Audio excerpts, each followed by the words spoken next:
Le procès de Yvi Dero et de Love Gugu, on en parle tout à l'heure après le générique.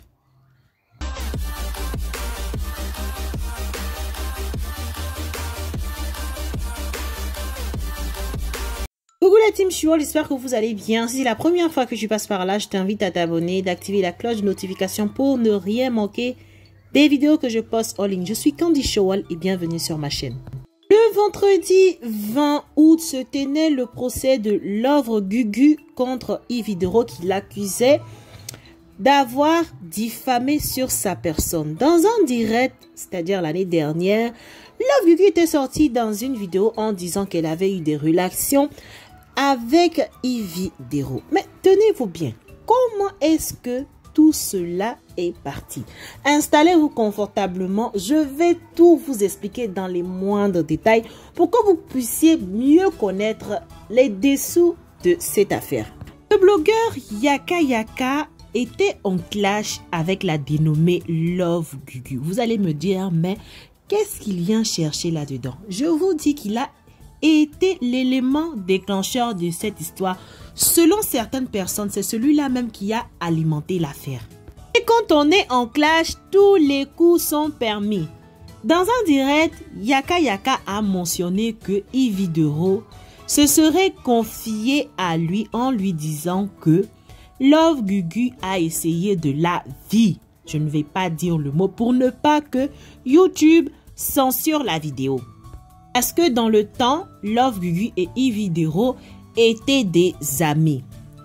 Toujours selon Yaka Yaka, elle a passé la nuit avec Love Gugu vu que c'était des amis. Donc, Love Gugu ayant vu Yvi Dero sorti de la salle de bain a commencé à avoir des mains baladeuses. Et que cet épisode-là a duré toute la nuit. Toujours selon ce qu'elle a confié à Yaka Yaka, elle n'a pas fermé l'œil de la nuit parce que Love Gugu ne faisait que lui faire des avances. Franchement, elle ne faisait avoir les mains baladeuses. Ce qui a été dit dans le direct de Yaka Yaka.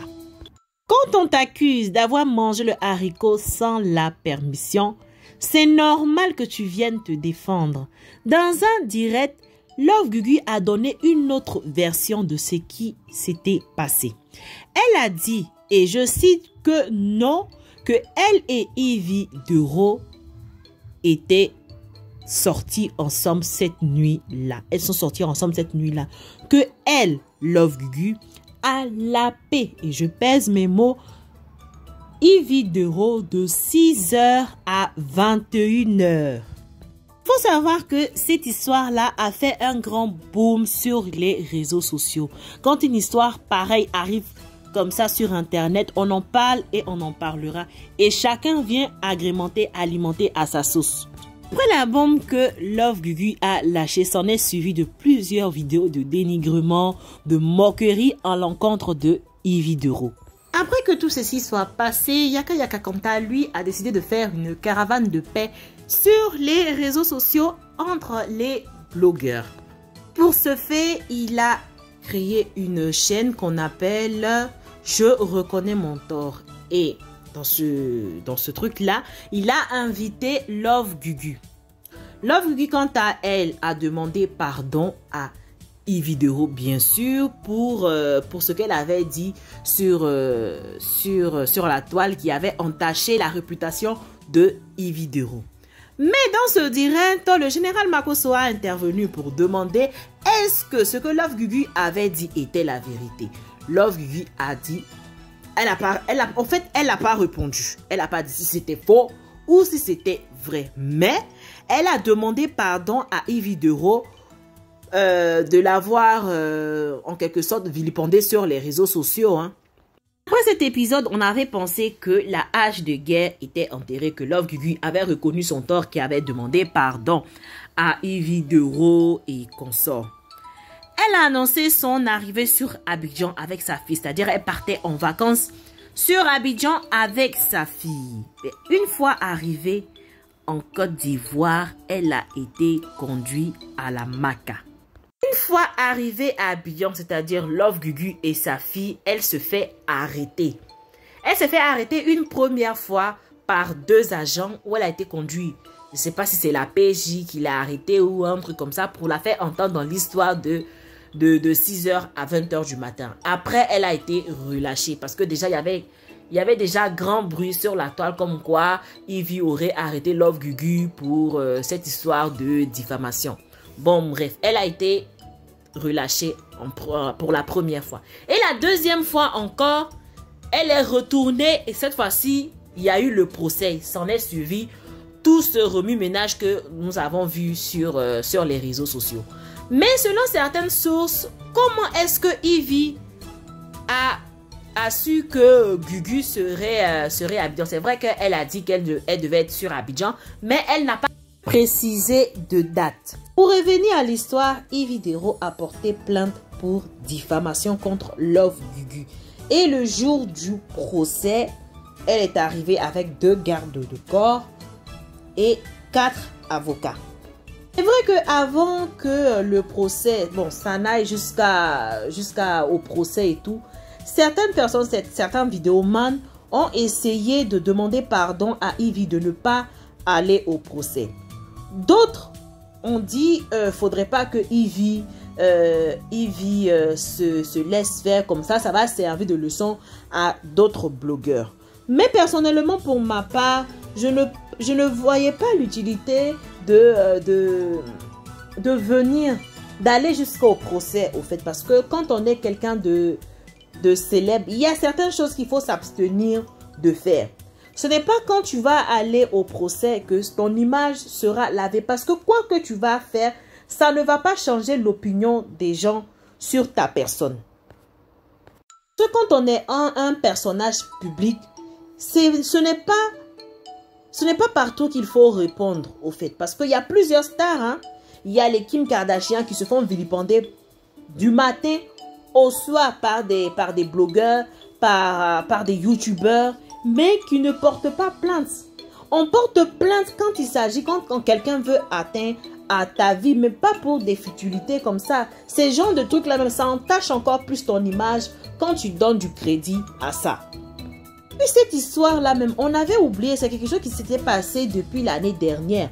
On avait commencé à oublier. Donc pourquoi encore venir remuer le couteau dans la plaie? À part, je me dis que c'est Yvie qui a un petit peu cherché ce qui se passe actuellement. C'est vrai que quand quelque chose arrive sur Internet, on va en parler quelques mois et après, ça va passer. Ça va passer. Du moment où toi, tu sais que non, tu n'es pas dans ce milieu-là, ça n'engage que toi. Mais de là aller encore jusqu'au procès avec tout ce qui s'en est suivi, c'est vraiment une honte. Pour ce qui est du verdict, elle a été condamnée, c'est-à-dire Love Gugu, elle a été condamnée à 3 mois avec sursis et 1 million d'amende. Par contre, elle n'a pas été condamnée pour diffamation comme certaines personnes veulent le faire croire. Elle n'a pas été condamnée pour diffamation, mais plutôt pour atteinte à la pudeur parce qu'elle ne devait pas ramener ces histoires-là sur les réseaux sociaux. Parce que quand quelque chose se passe entre 2 personnes, c'est entre 2 personnes et ça ne regarde personne. Pour ma part, je pense que c'est des débats de chiffonniers qui ne devaient pas être réglés ça à la justice, au fait. Maintenant, pour certaines personnes qui s'offusquent de dire que pourquoi est-ce que ils emploient le terme libéré, qui ne devrait pas dire ça parce qu'il y a eu condamnation. Certes, il y a eu condamnation, mais la question que j'aimerais vous poser, certes, il y a eu condamnation, mais actuellement, Love Gugu se trouve où? Elle est toujours à la police, elle est toujours à la MACA, ou elle est dehors? Ça, c'est la question que j'aimerais poser. C'est dans ce terme-là que certaines personnes disent qu'elle est libérée. Donc voilà, parce que si elle n'était pas libre, si elle a été condamnée, elle serait restée encore à la MACA. Mais du moment où elle est sortie, c'est pour ça que certaines personnes explosent leur joie. Et que le terme diffamé n'a pas été retenu contre Love Gugu. Encore, selon certaines sources, Love Gugu serait venue avec des preuves et que ces preuves-là, avec des preuves comme quoi elle aurait eu des relations avec la dénommée Yvi Dero et que ces preuves-là auraient été refusées par le procureur. Pour moi, ce procès-là, je l'ai dénommé le procès de la honte parce que Yvi Dero, selon son statut, elle devait faire vue et ignorer. Elle ne devait pas donner du crédit à ça.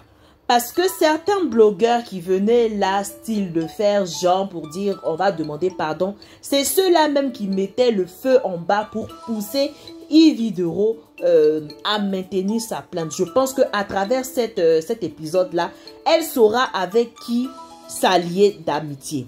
Selon encore certaines sources, Yvi Dero, pendant le procès, a nié avoir connu le dénommé Yaka Yaka. Franchement, on ne sait pas. C'est devenu une mode maintenant de renier. La petite sœur a été reniée. Le grand frère aussi a été renié. Ils sont dans une réniance totale, digne d'un film Ibo. Mes chers abonnés, c'est tout pour cette vidéo. Je vous laisse vous faire votre propre opinion concernant l'histoire Gugu et Yvi Dero. Et moi, je te dis à bientôt pour une prochaine vidéo. Et la question que j'aimerais vous poser, est-ce que Yaka Yaka a été l'élément déclencheur dans cette affaire-là? Je vous attends dans les commentaires et moi, je vous dis à bientôt pour une prochaine vidéo.